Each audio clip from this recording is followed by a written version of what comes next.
Westbrook got in major foul trouble, picking up his 4th foul late in the first half on a questionable offensive foul call. There was also some major chippiness in the game, with Jay Crowder getting ejected for accidentally hitting Steven Adams in the face.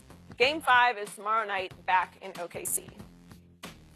We're joined by FS1 NBA analyst Eddie House. Welcome, Eddie. Good morning. Good morning. Good morning. What happened to the Thunder?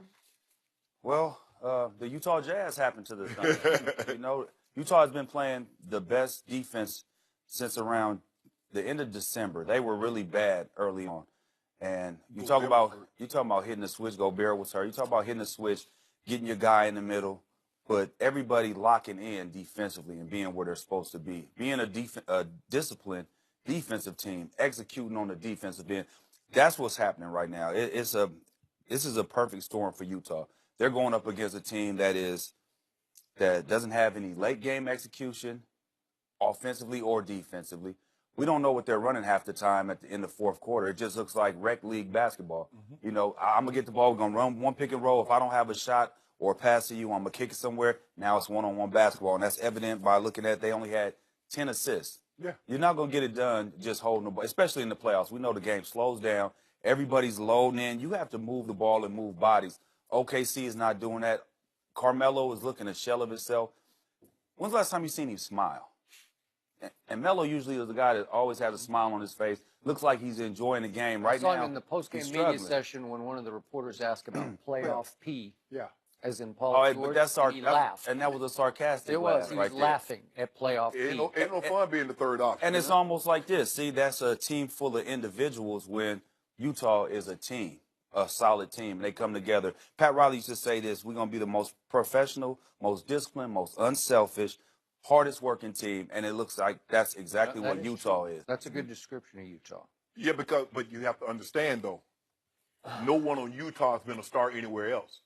Carmelo Anthony, for his 14 years, Skip, he was the star. He was. Paul George, after Danny Granger got hurt, so for the 4 or 5 years, he was the star. No doubt. Russell, Kevin Durant didn't know it. Russell was the star. And the organization treated him like the star because that's why Kevin said, I can't take this anymore. So now you got 3 guys that's been the guy.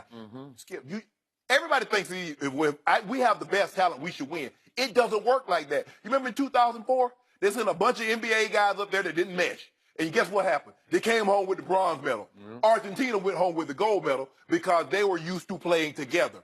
And now they loved each other. They did. They grew up together. Go ahead. What's the likelihood of the OKC Thunder, Skip, ever winning a game in which Russ has 3 assists? They're not winning a game. And none in the last 3 quarters? Yes. How do you do that? You averaged a triple-double 2 straight years? Yes. And you go 3 quarters of the biggest game of the year with 0 assists? And you in foul trouble, so you should be looking to facilitate a little bit more. But he got caught up in that Ricky Rubio battle. He let his one-on-one battle overshadow the end game. Win the game. I don't care what Ricky Rubio does. If I win the game, he could have a 60-point triple-double. As long as he take that L with him back, as long as we take that L, we get that dub, when we go back to OKC, I'm good. It's 2-2. Yep. But now you're 3-1. And it ain't looking good either. Nope. So the statistical bottom line to what happened last night in Salt Lake City was the big 3 from OKC combined to go 2 for 18 from 3. 2 for 18? You're going to lose. Yeah. I'm sorry.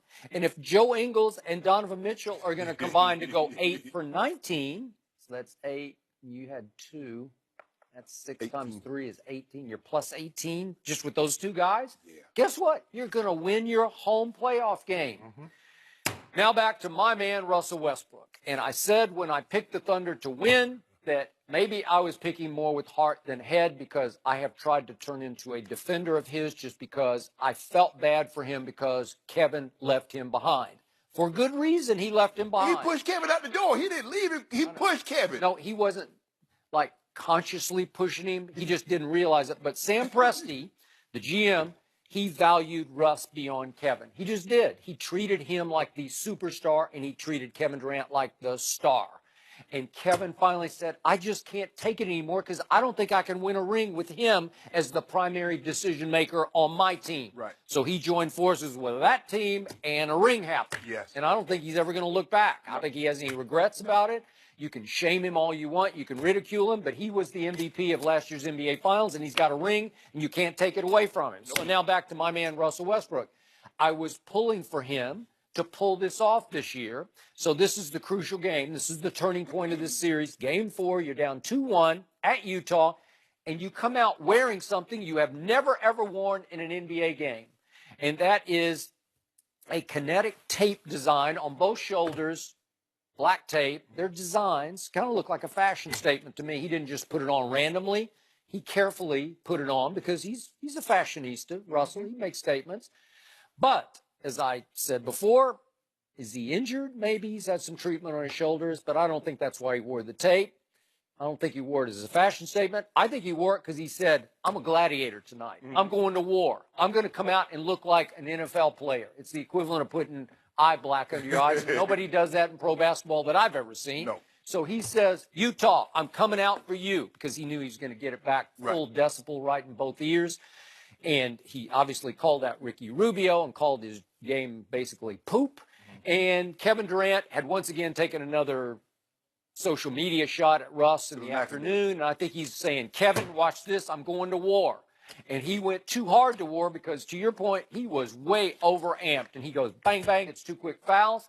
And then I thought the refs got overamped because if we could see these 2 next calls, he got terrible calls with 7:25 left.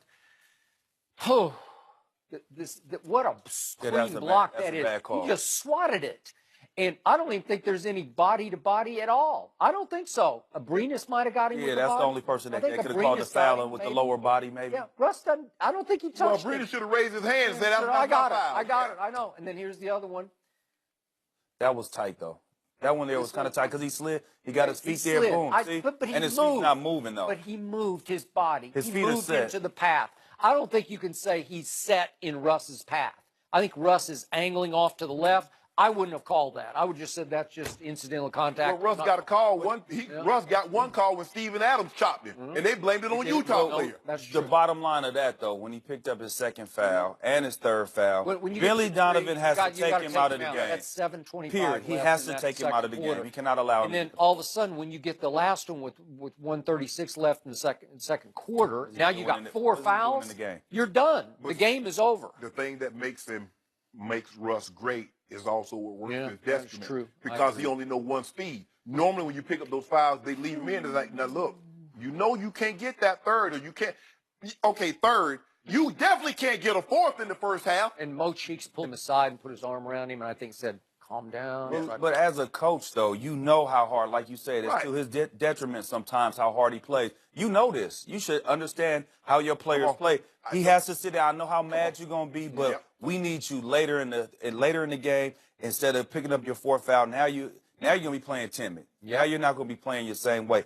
But let's say this, though. In the last 2 years, including the playoffs, Russ is 54-16, the OKC Thunder, 54-6. When he gets a triple-double, that's the recipe to win. He has to get a triple-double. So now when people undervalue his triple-double, with him getting a triple-double, that's the most important thing for this team. They act like, oh, it doesn't matter if you get the triple. That's the only way they win it. If he don't get a triple-double, they not in the game. Has anybody thought about this? Maybe he's wearing down. Maybe those chasing all those triple-doubles are finally starting to catch up with him. I don't say that. In the fourth quarter, he's still like explosive. the King? No. Have you seen the fourth? Have you seen the King in the fourth quarter? In the Yeah, playoffs? I have. He's been fading. No. That's the third quarter. He be chilling. He be chilling. He chilling, and then he turn it on. Well, why doesn't he amp it up in the third quarter and put the team away? No. Because he's had big leads the last 3 games in the third quarter. Somehow it always gets back to LeBron. No. Or Tom Brady. Every day. Bron said, why? He say, hey. Wait a second. Does Tom Brady ever wear down in the fourth? See, there we go. He don't play defense. I open the door he for doesn't it. play defense. Oh, okay. But you see, Bron knows what he is. Yeah. See, Russell came out there thinking he was Patrick Beverly, trying to pick up 94 feet. And guess what happened? Now we got He it. didn't get the fouls like that. Yeah, he did. No, he did. Yeah, He didn't get the fouls like that. He got 2 in the first quarter. He got 2 quick ones in the first, but the third and the fourth one kind of. But once you got them 2, you got to check all of the way you play. But you know what? Rubio slicked him into that. Get in, Ruby. Slicked him into I think the it. old He Slick stopped when Rick, he was trying that's what to they take call him him. full court. I think the root of this problem, though, lies in Billy Donovan. It looks like amateur night at the Apollo over there with him coaching in the coaching box. And Quinn Snyder is coaching circles I don't around think him. Billy Donovan's an amateur. I think he's really good. Man, How you coach Russ? Yeah, that's what I'm saying. How do you mean? coach Carmelo? No, it's not even that. What about your late game execution? You have no late game execution, offensively or defensively. Well, Guys aren't in the right. last That's night it coaching. didn't matter. I mean, That's it was coaching, over. though. Yeah. But You gotta be. People got to be held accountable throughout the whole year. So when it does come down to these times, you can depend that they're going to be in the right spot. You're going to be able to execute your offense. Make or miss shot, you can't control that. But you have think about their offense. Look what their offense looks like in the fourth quarter. It's always been that. It's the Russ making a and big that's shot. coaching right there. Yeah, and Russ making And that's coaching They right late there. game because did you see that shot Russ pulled off? Did you see that shot? That's what their late in game situation is. It's not no offense. They got 3 individual Well, players. how do you expect to win without that then?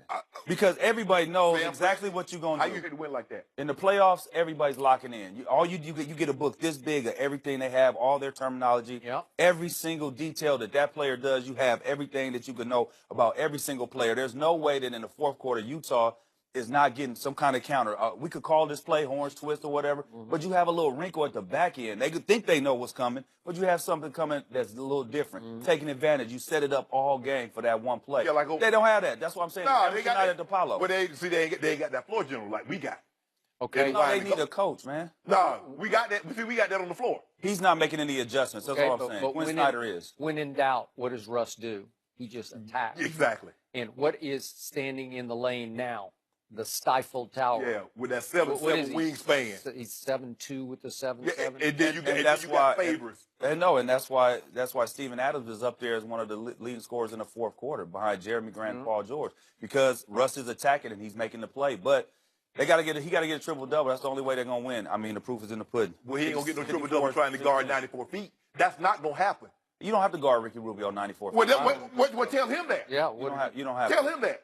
He the one that came out there trying to prove like he Patrick Beverly. Look, you don't want Ricky Rubio to get to 20-plus points. I don't and care you want if to he cut get his 40. assists to about 8. That's it. You I don't cannot have care. 10 assists and 20-some points.